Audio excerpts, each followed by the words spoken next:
কবরের প্রথম ঘন্টা, কবরের প্রথম ঘন্টাতেই তুমি বুঝবা আখিরাত কত কঠিন। রাসূলুল্লাহ সাল্লাল্লাহু আলাইহি ওয়াসাল্লাম বলেন, কবরে যেই নাফরমান প্রশ্নের জবাব দিতে পারবে না, তিনটি প্রশ্নের, তো আল্লাহ তাআলা বলবেন কাযাবা আবদি, ফেরেশতা আমার এই নাফরমান বান্দা মিথ্যা বলেছে। ফাআফরিশুহু মিনান নার ওয়ালবাসুহু মিনান নার, আমার নাফরমান বান্দার কবরে জাহান্নামের বিছানা বিছায় দাও, পরে জাহান্নামের পোশাক দিয়ে আবৃত করে দাও। ওয়াফতাহু লাহু বাবান ইলান নার, জাহান্নাম বরাবর তার কবর থেকে দরজা খুলে দাও, কবর খুলে দাও। ওফো, আল্লাহর নবী সাল্লাল্লাহু আলাইহি ওয়াসাল্লাম বলেন, তখন কবর তারে, ফেরেশতা যখন তাকে রাইখা যাবে, কবর তারে ডান দিকের মাটি বাম দিকে একটা চাপ দিবে, বাম দিকের মাটি ডান দিকে চাপ দিবে। আল্লাহর কসম, নবী বলছে হাত্তা তাখতালিফা আদলাউহু, ডান পাশের হাড্ডি এবং এই পাজরের হাড্ডিগুলো করকর করে ভাঙ্গা বাম দিকে চলে যাবে, বাম দিকের গুলো ডান দিকে চলে যাবে। ভাইয়া আমার, তুমি তোমার উপরে রহম করো। বাপ আমার, আপনাদেরকে বলি, হারামের টাকা উপার্জন কইরা, সুদের টাকা, কিস্তির টাকা, ঘুষের টাকা, ওজনে কম দেওয়া টাকা, হারাম ব্যবসার টাকা, বাটপারি সিটারির টাকা দিয়া বংশ, ফ্যামিলি, স্ত্রী, সন্তানের জন্য রাইখা যাইয়েন না। ওরা আমনেরে বরবাদ করবে, আপনি নিজেও বরবাদ হইলেন, ওরারও বরবাদ করলেন। শুধু শুধু শুধু শুধু আপনি মূল্য পৃথিবীতে কামাই রোজগারই থাকবে, আর পৃথিবীতে যেত রোজগার থাকবে আপনার ফুতেই কামাই করতে পারবো। আপনি হালাল ভাবে যে দূর পারেন করে দিয়েছে, বাকিটা আপনার ফুতে করবেন। না পড়লে মরে যাবে, অসুবিধা কি? না খাইয়া যদি কেউ মরে যায়, তাহলে মৃত্যুবরণ করা তো বেজ্জুতি, ঠিক না? কথা বলেন না কেন? না না, বলেন বলেন। কেউ মরে যাওয়া এটা কি শরমের কথা নাকি? ভাই বলো, ছেলে বলো। আরে ছি ছি ছি ছি, ওটা মরে গেল, কেমন শরমের কথা এটা? এমন এটা কথা হইলো কোনো? তো মরলে কিছে? মনে করেন না খাইয়া মরেই গেছে, তো মরলে কিছে? মরণ কি শরমের কিছু? তো বাপ দাদা 14 গোষ্ঠী মরছে, তো আমি মরলে শুবি?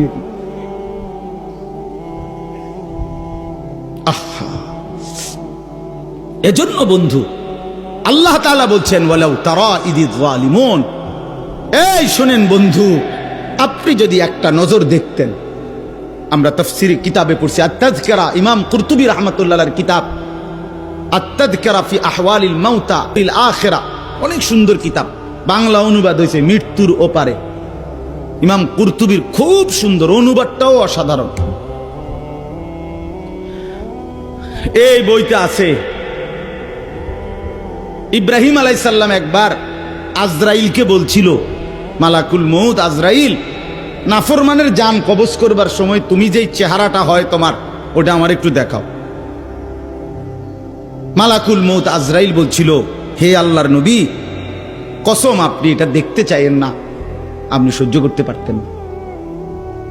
ইব্রাহিম আলাইহিস সালাম বললেন, না মা আজরাইল, আমি এটা দেখুমই, তুমি আমারে দেখাও একটা নজর। মালাকুল মউত আজরাইল কোন পাপী ব্যক্তির জান কবজের সময় যেই বিভৎস কুৎসিত আকৃতি ধারণ করে, আল্লাহর কসম ওই আকৃতি যখন ধারণ করছেন ইব্রাহিমের সামনে, ইব্রাহিম নবী সাল্লাল্লাহু আলাইহি সাল্লাম একটা চিৎকার মাইরা বেহুশ হয়ে গেছে। লম্বা সময় পরে যখন হুঁশ আসছে, তো আমি নিজে পড়ছি কিতাবে, আরবি কিতাবে, ইব্রাহিম আলাইহিস সালাম আল্লাহকে বলছে, আয় আল্লাহ, আপনার জাতের কসম মাওলা, কোন নাফরমান পাপী তার কবরের আযাব, আখিরাতের আযাব, জাহান্নামের আযাব কিছুই লাগবে না, শুধু মালাকুল মউত আজরাইলের এই বিভৎস দৃশ্য যদি সে একবার দেখে, তো তার 60 বছরের নাফরমানির শাস্তির জন্য এটাই যথেষ্ট।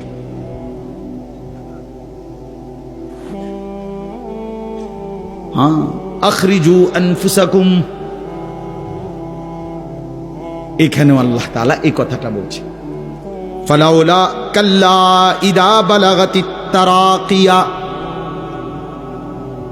আল্লাহ তাআলা বলেন, কখনোই না বান্দা, অর্থাৎ কোনোভাবেই থামাইতে পারবে না, ইদা বালাগাতিত তারাকিয়া, প্রাণ যখন, রূহ যখন কলিজা থেকে ছিঁড়ে ফেরেশতা মালাকুল মউত টান মারবে, যখন কণ্ঠনালীতে পৌঁছে যাবে, তখন আর কোনো নাফরমান কোনো তওবা, কোনো ইস্তিগফার, কোনো চিৎকার, কোনো ঝাড়, কোনো ফুক, কোনো ডাক্তার, কোনো কবিরাজ, কোনো বৈদ্য, কোনো কিছু দিয়েই আর নিজেকে ফেরাইতে পারবে না। ইদা বালাগাতিত তারাকিয়া, যখন কণ্ঠনালীর মধ্যে ফেরেশতা টান দিয়ে বের করে ফেলবে রূহ, কলিজা থেকে, কলব থেকে রূহকে টেনে ধরবে, যখন কণ্ঠনালীতে চলে আসবে, ওয়াকিলা মান রাক, আশপাশের সকলেই তখন বলবে এই ব্যক্তি যে ছটফট করতেছে তারে এখন কোন কবিরাজ দিয়া ঝাড়াবে। সবাই ডাক্তার, কবিরাজ, বৈদ্য, ওজা খুঁজবে, দেখো না কার কে পরিচিত আছে, ডাকো, আরে বাঁচাইবার চেষ্টা করো। ওয়ান্না আন্নাহুল ফিরাক, আল্লাহ বলে কিন্তু ওই ব্যক্তি ঠিকই বুঝে ফেলেছে আজকে তাকে নিশ্চিত এই পৃথিবী থেকে বিচ্ছিন্ন হতে হবে। আত্মীয় স্বজন তারা যদিও ডাক্তার কবিরাজের জন্য চিল্লাচিল্লি করছে, কিন্তু লোকটা নিজেই বুঝে ফেলবে আন্নাহুল ফিরাক, তাকে এখন এই দুনিয়ার মায়া থেকে বিচ্ছিন্ন হইতেই হবে। কারণ মালাকুল মউত তো রূহটা ছিঁড়া ফেলছে, কলিজা থেকে টান দিয়া ফেলছে, আর তো ফেরত যাবে না, আর তো ফেরত যাবে না। ইন্নাল্লাহা ইয়াকবালু তাওবাতাল আবদি মা লাম ইউগারগির, নবী সাল্লাল্লাহু আলাইহি ওয়াসাল্লাম বলেন নিশ্চয়ই আল্লাহ তাআলা বান্দার তওবা কবুল করেন যতক্ষণ পর্যন্ত না মৃত্যুর গড়গড়া শুরু হয়, ওর আগ পর্যন্ত। ফেরেশতা টান দিলে মৃত্যুর যখন গড়গড়া শুরু হয় তখন যদি কোনো বান্দা তওবা করে আল্লাহ তাআলা সেই তওবা কবুল করে না। এবারে দম টানে, একেবারে সোজা হইয়া গেছে। এই সময় হুজুর আনছে 200 টাকা দিয়া, হুজুর আব্বারে গুদ্দুর বেহেশত বুঝ কইরা দেন, তওবা ভরাইয়া দেন, তওবা। এই সারা জিন্দিগির সিটারি বাটফারির তওবাটা এই 200 টাকা দিয়া আব্বারে মিল কইরা দেন। হ্যাঁ, বেহেশত দিয়া দিব। বেহেশত হুজুরের আব্বার সম্পত্তি। হ্যাঁ, কথা বলেন না কেন? বেহেশত হুজুরের বাপের সম্পত্তি। এটা তো এটা কি ধরনের তওবা, কিসের তওবা এটা? এই ব্যাটার তো কোনো এহসাসে নাই। আরে বোঝেন নাই আমার কথা? তার তো কোনো অনুভূতিই নাই, হে তো লড়েও না, বুঝেও না, হে তো জানে না কিসের করছে, কি করতেছে। আল্লাহ তাআলা বলছে ওয়াল্লাযীনা ইযা ফাআলু ফাহিশাতান আও যালামু আনফুসাহুম যাকারুল্লাহ ফাস্তাগফারু লিযুনুবিহিম। আল্লাহ বলছে আমার বান্দা যত বড় নাফরমানি করুক, করতে করতে যদি বড় থেকে বড় জুলুমও করে, কিন্তু তৎক্ষণাৎ যদি আমি আল্লাহকে স্মরণ করে আর আমার কাছে 2 হাত তুলে মাফ চায়, পিছনের গুনাহ যদি ছেড়ে দেয় আর করবে না যদি ওয়াদা দেয়, খোদার কসম কোরআনে আছে, আল্লাহ বলেন বান্দা আমি পুরাপুরি 100% মাগফিরাত দিয়ে দেব, পুরা মাফ। উলাইকা জাযাউহুম মাগফিরাতুম মির রাব্বিহিম। যখন তোমার বুঝ ছিল তখনই তুমি তওবা করছিলা, ঠিক আছে, কিন্তু যখন মৃত্যুর যন্ত্রণা শুরু হয়ে যায় তখন আর তওবা কবুল হয় না। ওয়ালাইসাতিত তাওবাতু লিল্লাযীনা ইয়ামালুনাস সাইয়্যাত হাত্তা ইযা জাআ আহাদাহুমুল মাউতু ক্বালা ইন্নী তুবতুল আন। এই যে কোরআন শরীফের আয়াত, আল্লাহ বলেন ওই ব্যক্তির তওবা নয়, পুরা জিন্দেগি নাফরমানি করেছিল, অতঃপর যখন মৃত্যুর সময় আসলো আজরাইল উপস্থিত হলো, এখন বলতেছে আমি আল্লাহ এখন তওবা করলাম। আল্লাহ বলে না বান্দা, এমন তওবা হবে না। তাইলে তওবা করবেন কখন? এখন। কখন বাবা? এখন আজ দিমাগ আছে যখন, আকল আছে যখন, বুঝ আছে যখন। আল্লাহ আমাদেরকে বুঝার তৌফিক দান করেন। ওয়ালতাফাতিস সাকু বিসাক, আল্লাহ বলেন নাফরমান তখন ভয়ে আর আতঙ্কে মালাকুল মউত তাকে টেনে বের করছে। আজরাইল এসে সামনে দাঁড়ানোর সাথে সাথে নাফরমান এই পরিমাণ ভয় পেয়ে গেছে। ওয়ালতাফাতিস সাকু বিসাক, 2টা পায়ের গোসা, মানে পায়ের গোসা বোঝেন না, গোড়ালি নিচের অংশ আর কি, জুতা পরি আমরা যেটা, এই গোসা আল্লাহ বলেন এক গোসার সাথে আরেক গোসা, মানে দুই পাও এইভাবে মিল্লা গেছে, এটা যে একটু নড়াবে, একটু একটার উপর একটা উঠাবে অথবা কদ্দুর সরাবে, ভয়ে আতঙ্কে আল্লাহ বলেন নাফরমান, এটাও ভুলে যাও। পাওটা নাড়াবার ক্ষমতাও হবে না। ইলা রাব্বিকা ইয়াউমা ইদিনিল মাসাক। আল্লাহ তাআলা বলেন এই অবস্থাতেই আমি আল্লাহর কাছে ফিরতে হবে, ফিরতে হবে। মৃত্যুর ভীষণ বড় যন্ত্রণা হবে। অর্থাৎ এখানে ফেরেশতা প্রথম তো টান দিবে, ফুলের মতো ছিঁড়া ফেলবে। ফুল যেভাবে গাছ থেকে ছিঁড়ে ফেলে, কলিজা থেকে রুহ তো ছিঁড়ে ফেলবে, কণ্ঠনালীর কাছে আটকায়া যাবে। তখন সে বারবার চেষ্টা করবে নিজের রুহ ফেরত নিতে, কিন্তু ফেরত নিতে পারবে না। আল্লাহ তাআলা বলেন মৃত্যুর মারাত্মক সাকরাতুল মউত তখন শুরু হবে, ভীষণ যন্ত্রণায় শরীর পাওটাও নাড়াইতে পারবে না। এই অবস্থাতেই, এই জোরাজুরি টানাটানি অবস্থার মধ্যে তাকে আল্লাহর কাছে ফিরতে হবে। এবার আল্লাহ শেষ কথা বলে, এবার শুনো বান্দা, এই নাফরমানের মৃত্যু যন্ত্রণা এতটা ভয়ানক কেন হলো এই লোকটার? আল্লাহ তাআলা বলেন ফালা, ওই ভাই ছেলেরা শোনো, ভাই আবার শোনো, যা এই ধমকাইছি, খোদার কসম দুশ্মনী নিয়ে ধমকাই নাই, তোমার সাথে কোনো বিদ্বেষ নিয়ে ধমকাই নাই, কলিজা ভরা এটুকু ফিকির নিয়েই বলি যে এক ছেলে বদলে যাক, একটা নওজোয়ান বদলে যাক, সারা দিনের চিৎকার চেঁচামেচির দ্বারা, এই দিবানিশির এই বলার দ্বারা যদি একটি বাচ্চাও, একটা ছেলেও, একটা কিশোর, একটা যুবক, একটা তরুণ, একটি মুসলমানের মা মেয়ে যদি বদলায়, হতে পারে ওই একজনের উসিলায় আল্লাহ আমাদেরকে মাফ করে দেবে।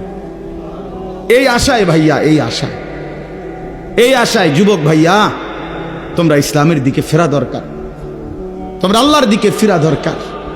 চারিদিকে সারা পৃথিবী জুড়ে সমস্ত ষড়যন্ত্র ইসলামের বিরুদ্ধে, মুসলমানের বিরুদ্ধে। তোমরা দেখছো ভাইয়া, গাজার মধ্যে মুসলমানের রক্তে ভাসতেছে, ফিলিস্তিনে মুসলমানের রক্তে ভাসছে, আজ আবার লেবাননে মুসলমানের রক্তে জমিন ভেসে গেছে। এত রক্ত প্রতিদিন মুসলমানের ঝরছে, এরপরও কেমনে নামাজ না পইরা থাকো? এরপরও কেমনে দুশ্মনের মতো চলাফেরা করো? কার মতো চুল সাজাইলা, কার মতো জামা পরলা, কার মতো নিজেকে পরিচয় দিলা?